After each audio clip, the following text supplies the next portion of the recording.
आप बिहार में पदयात्रा आपने की, हर जगह, हर प्रखंड में जाकर आपने कहा कि जातिवाद से आज़ादी तो चाहिए, इससे ऊपर उठ के लोगों को, सरकारों को चुनना होगा, अपने बेहतर भविष्य की ओर जाना होगा, देखना होगा। लेकिन जब आप अपने पार्टी के कार्यकारी अध्यक्ष की बात करते हैं, तो आप उसमें भी एक जाति ढूंढते हैं कि ये दलित मेरा कार्यकारिणी अध्यक्ष होगा। ऐसा आप क्यों करते हैं? इससे कैसे हम चीज़ों को बेहतर कर पाएंगे? दोनों ही बात आप आधी समझ रहे हैं। आप स्पष्ट बताइए। जब मैंने पदयात्रा के दौरान या मैंने अपनी बातों में जब मैंने ये बात कही है, तो मैंने ये नहीं कहा है कि आप जाति से ऊपर उठिए या जाति में फंसिए। मैं सिर्फ लोगों को ये बता रहा हूं कि जिस चीज के लिए आप लोकतंत्र में वोट देते हैं, वो चीज आपको थोड़ी कम या ज्यादा मिलती है। तो पूरा जो जनसुराज का संवाद है, वो ये नहीं कहता है कि कौन नेता गलत है, कौन नेता ने आपको ठगा।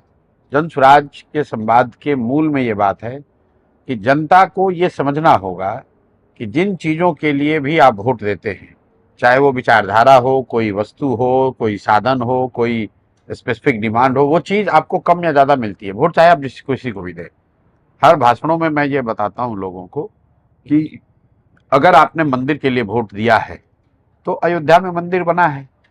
अगर आप 5 किलो अनाज के लिए भाजपा को वोट देते हैं तो चाहे बिहार में जितना भी भ्रष्टाचार हो, 1 किलो चोरी हो रहा हो, लेकिन 4 किलो अनाज तो लोगों को मिल रहा है। अगर लोगों ने लालू जी को आवाज और सम्मान के लिए वोट दिया तो लालू जी के राज में भले उसको जंगल राज कह लीजिए, भले उसमें बिजली, पानी, सड़क, पढ़ाई की व्यवस्था ना हुई हो, लेकिन समाज के जो पिछड़े लोग थे उनको आवाज तो मिली, सम्मान मिला। अगर लोगों ने नीतीश को इस बिहार में बिजली, पानी, सड़क के लिए वोट दिए हैं तो बिजली, पानी, सड़क में सुधार हुआ है। लोगों ने अगर मोदी जी के गुजरात के विकास करने की कहानी को सुनकर वोट दिया है तो गुजरात के विकास और उसकी कहानी तो चल रही है। बिहार के बच्चे जाकर वहां मजदूरी कर रहे हैं। लेकिन बिहार में लोगों ने अपने बच्चों के पढ़ाई के लिए, रोजगार के लिए वोट नहीं दिया, किसी को नहीं दिया। ना लालू जी को दिया, ना नीतीश को दिया, ना मोदी को दिया, किसी को भी अभी तक बिहार में लोगों ने अपने बच्चों के पढ़ाई, रोजगार के लिए वोट नहीं दिया है। और ये बात मैं नहीं कह रहा हूं, ये बात जब हम लोग करते हैं सभाओं में तो मैं लोगों से ये कहता हूं कि आप अपने बच्चे के सर पर हाथ रखकर बोलिए कि क्या कभी आपने अपने जीवन में अपने बच्चों के पढ़ाई, रोजगार के लिए वोट दिया है? बिहार में आज तक एक आदमी ने भी ये नहीं कहा कि नहीं मैंने दिया है।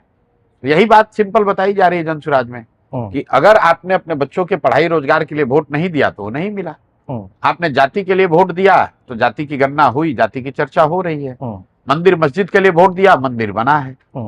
5 किलो अनाज के लिए वोट दिए, 4 किलो अनाज मिल रहा है। आपने आवाज और सम्मान के लिए वोट दिया लालू जी को तो लालू जी के राज में आवाज, सम्मान मिला। नीतीश के लिए को बिजली, सड़क के लिए वोट दिया तो बिजली, सड़क आया है। आपने पढ़ाई, रोजगार के लिए वोट नहीं दिया इसलिए वो नहीं मिला। तो जनसुराज के मूल में ये बात है कि अगर आपको अपना जीवन बेहतर बनाना है, अपने बच्चों के लिए पढ़ाई, रोजगार की व्यवस्था करनी है तो उसके लिए वोट दीजिए। दूसरी बात जो आपने कही कि आपने जाति के आधार पर किसी को यहाँ कार्यवाहक प्रेसिडेंट या प्रेसिडेंट बनाया, ऐसी बात नहीं है।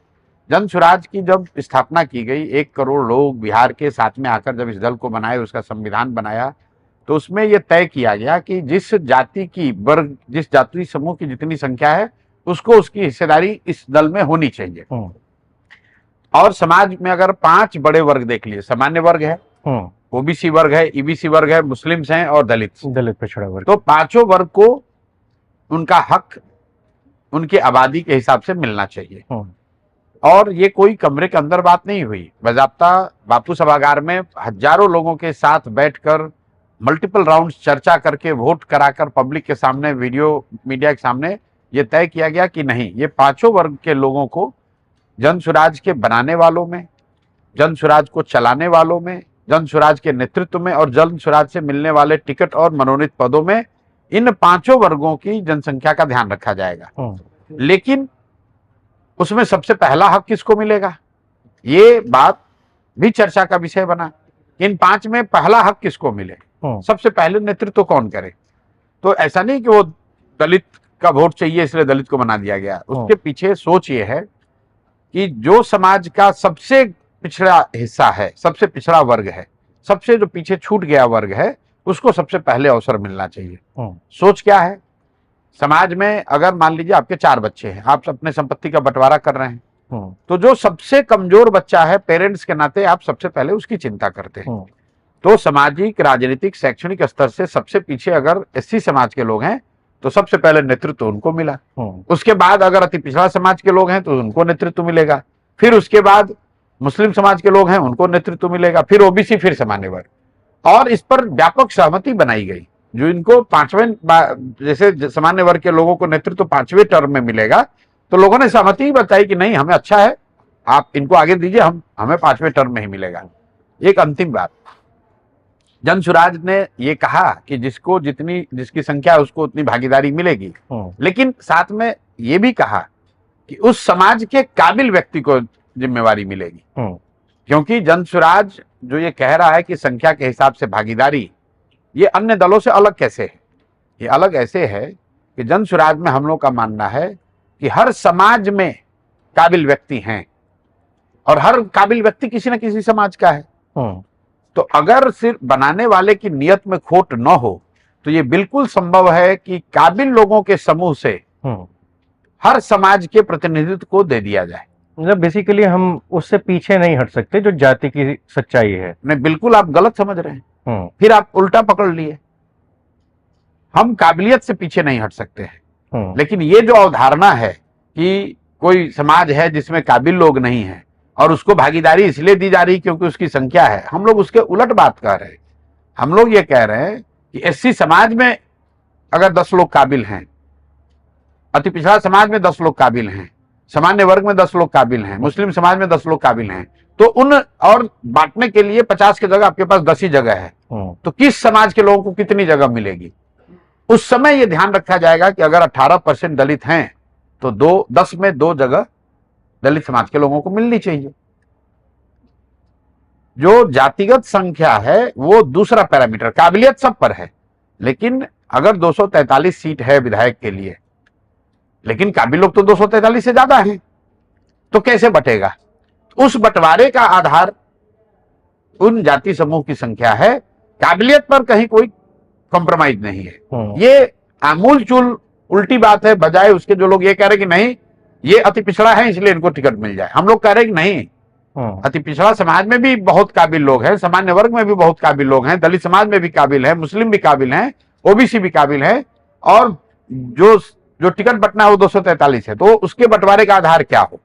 उन काबिल लोगों के बीच से जिस समाज की जितनी संख्या है उसको उतनी भागीदारी मिलनी चाहिए। काबिलियत की परिभाषा क्या होगी, किस तरीके से होगी? क्या हाईली एजुकेटेड होंगे? काबिलियत की परिभाषा समाज में उस व्यक्ति की छवि है, समाज में उसके द्वारा किया गया काम है, समाज का उस व्यक्ति के प्रति नजरिया है। काबिलियत सिर्फ पढ़ाई का फंक्शन तो है नहीं। आप बहुत पढ़े लिखे हो सकते हैं और समाज आपको पहचानता ही नहीं, आपने समाज के लिए कुछ किया नहीं है। संभव है कि आप थोड़े कम पढ़े लिखे हैं लेकिन समाज में आपका योगदान बहुत बड़ा है। तो काबिलियत का पैमाना क्या समाज है और उसी पैमाने के आधार पर काबिलियत तय करती है। क्योंकि मैं बिहार के गोपालगंज से आता हूँ और बेहद बुनियादी चीजें समझने की कोशिश करूँ तो बिहार के 40 में से 32 जिले मैंने भी घूमे हैं 2020 और 22 के चुनाव के दौरान, 24 के चुनाव के दौरान। मैंने देखा सर कि हर जगह तो जातीय समीकरण वाला ये हिसाब किताब है, जिस सीट पे जिसकी जितनी बहुलता है उस हिसाब से वो टिकट बांटे भी जाते हैं। तो यहाँ पे कितना फर्क नजर आएगा ये समझने के लिए मैंने ये सवाल आपसे पूछा। बिल्कुल फर्क नजर आएगा। आप गोपालगंज के हैं, गोपालगंज से सबसे काबिल लोगों में जो वहां के सबसे शानदार पृष्ठभूमि वाले जो जिन लोगों के नाम आएगी उसमें वाईवी गिरी का नाम आएगा। यहाँ के बहुत बड़े कानूनविद हैं और वो ओबीसी गोस्वामी समाज से भी आते हैं। तो ओबीसी समाज के या गोस्वामी समाज से अगर किसी को भागीदारी दी गई है तो वो वाईवी गिरी को दी गई है। किसी एक गोस्वामी समाज के व्यक्ति को उठाकर नहीं बैठा दिया गया कि अच्छा गोस्वामी समाज को रिप्रेजेंटेटिव बनाना है। अगर यादव समाज के लोगों को 15% भागीदारी मिली है जनसुराज में, तो वो 15% में जो यादव चुनकर आए हैं, आप उनकी काबिलियत देख लीजिए कि किस तरह के यादव किस आए हैं। जनसुराज में अगर 40 जो जिले हैं 38, उसके जो जिलाध्यक्ष है उसमें सबसे बड़ी संख्या यादव समाज के राजनीतिक लोगों का है जो कि जिलाध्यक्ष है, इसलिए कि उस समाज के सबसे